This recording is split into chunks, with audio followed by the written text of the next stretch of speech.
Good evening. What's going on, board buddies? Welcome to the Boerboel Show, where we discuss the Boerboel. If you love dogs, this the place to be. I'm your host with the most infamous, the most duplicated, nuttiest, craziest Boerboel man that you ever gonna meet. What's up, y'all? I'm Jordan Pittman, and we live. We got so much information. This is where we share with the community.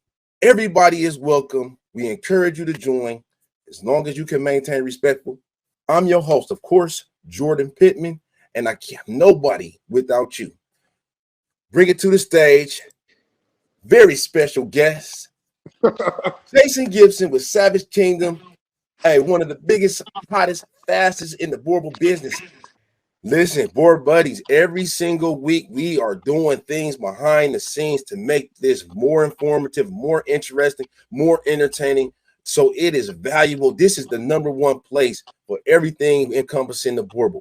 We're going to make sure that we bring in on interesting guests. Today, we got very special guest, dog trainer coming on today from Miracle K9 Training. As always, we got Jason Gibson from Savage Kingdom, the power player in the Boerboel community, a fixture in the Boerboel community. He's here to offer you his insight from a business perspective and all things that considered. You know, I'm here to give you the best that I have and give you my all. We are definitely working tirelessly, effortless, behind the scenes to do more, to give you more than anywhere else on the net. Yes. This is the place to be.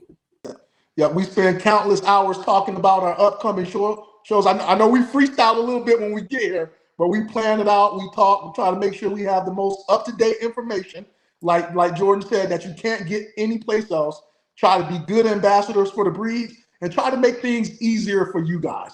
We try to make sure that we can give you anything that you can to help your kennel be better, to help you make a purchase of a puppy, not from us or just between us, but from anybody out there, so you can do the best for yourself and for the breed. So that's what we're here for. We're going to discuss it every Thursday.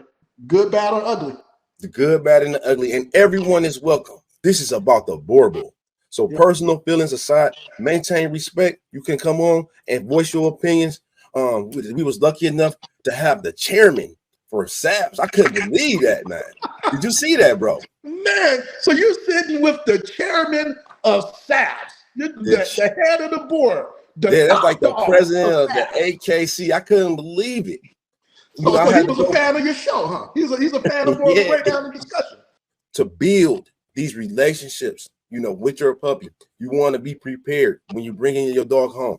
We give you some ideas of things to be conscious of. That's what this show is going to be about. At the age of 8 to 12 weeks is an ideal opportunity for you to do things like potty training. The Boerboel is a very intelligent breed. You can start to build up these routines. You can start to do these things with your dog that will last all the way into adulthood, believe it or not. Come on. Oh, man. What? 7-week-old female.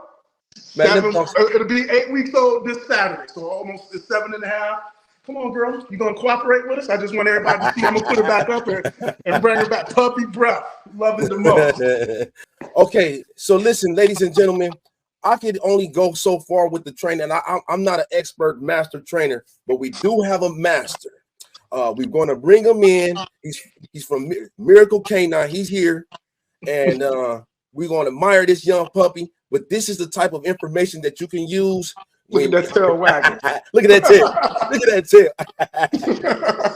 But in order to make the most of your relationship, training is essential. And I can only take it so far. I want, like we said, we want to give you alternative perspectives. Bring it to the stage. I'll let him tell you more about himself. David Turpak from Miracle K9 Training. Welcome to the show, man. Thank you for joining us. What's happening? How are you guys? My name is David Turpak. I own Miracle K9 Training up here in the Cleveland area.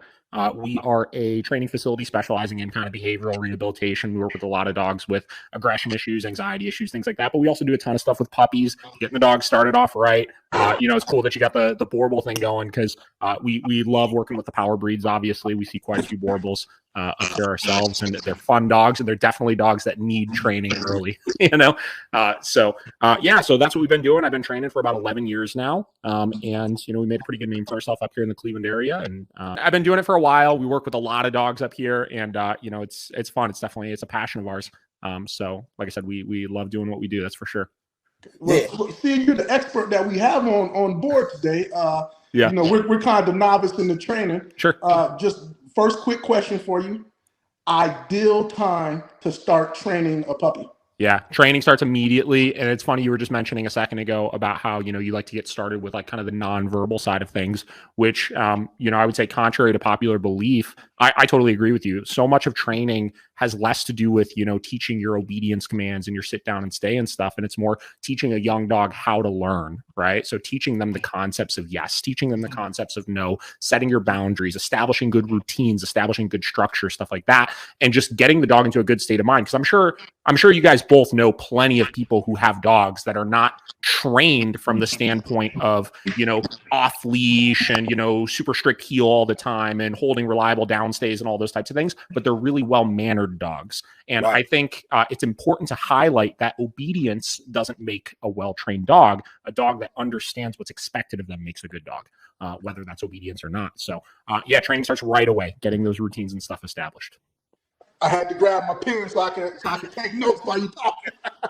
Yeah. So when my clients come to pick up puppies, sure. And again, I'm gonna have you help critique me a little bit and help me get better.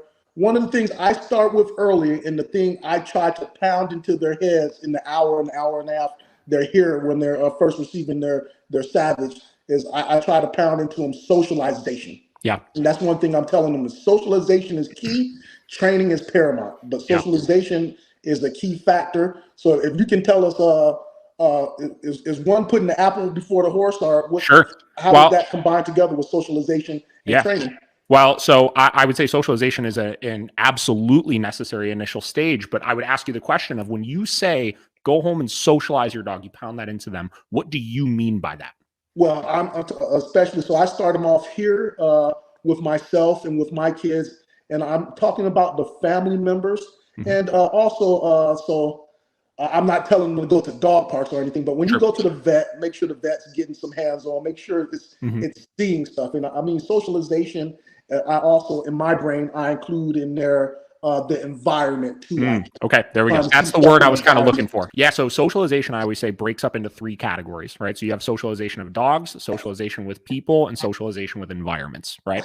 And I think commonly, the reason why I asked you the question of what do you mean by socialization is because a lot of your average owner, when you tell them go socialize your dog, what's the first thing to do? The first thing they do is they go to the pet store, they go to the park, they have everybody coming up to the dog, petting the dog, they're meeting every dog that they see out on the walk, because they're trying to do the right thing. They're trying to socialize the dog and get the dog meeting a lot of different types of people and dogs. But what winds up happening is that kind of shoots you in the foot, because the most important part of socialization is getting the dog neutral to things going on around them, right? So when I get young dogs, or my personal dogs or clients' dogs or any of those types of things, the first thing that we emphasize to them is get this dog everywhere, but don't have things constantly coming up to them, right? Focus on the environmental side of things first and get the dog to a place where, same deal, like you just said, if a person comes running by or going by on a skateboard, or a lawnmower goes off, or a car backfires or something like that, that they realize none of those things directly impact them. They're just things happening in the environment that, it happens. Oh, it's over there, but it's not causing me any sort of pain. It's not causing me any sort of stress or anything like that.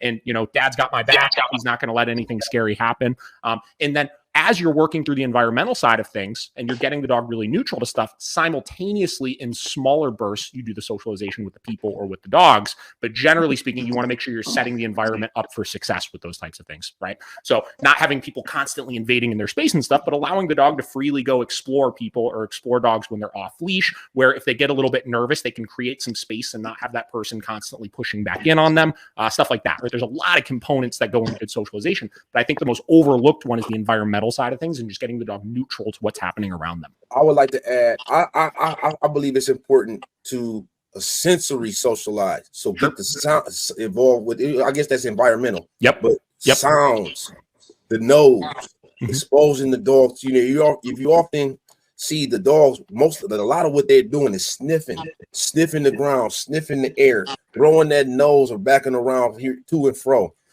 hearing the different sounds of getting the dog familiar with the unfamiliar. That's a big part of it for me, because I think it's good that I'm glad that you mentioned it in the way that you did, because I think people a lot of times confuse human socialization with the way the dog socializes. It's totally different.